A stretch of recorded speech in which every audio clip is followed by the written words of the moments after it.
এসো পরিয়ে দিই। রঞ্জু দাঁড়া।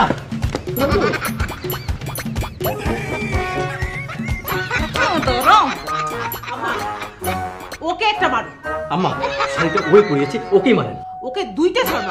আম্মা আমার কথা একটাই, ওকে একটাই মারেন। ওকে ওকে দুইটা। চুপ কর, তুই চুপ কর। মাস্তান এনেছে, ওটা মাস্তান না ছাগল। আমি কি জানি তুই মেয়ে যে এত ডেঞ্জারাস। আর তোমরা নিজেদের মধ্যে মারামারিটা ভুলে একটু রঞ্জুর কথাটা ভাবো। আমিও কিছু ভাবতে পারছি না। আমিও না। আচ্ছা আমরা মেয়েটাকে বুঝিয়ে শুনিয়ে বাড়ি পাঠিয়ে দিই না?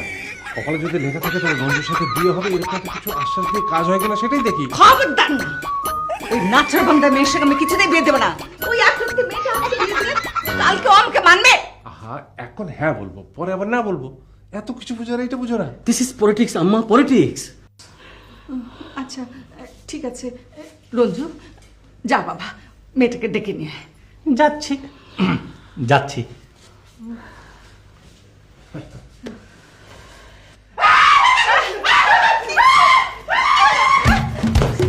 এই আসো।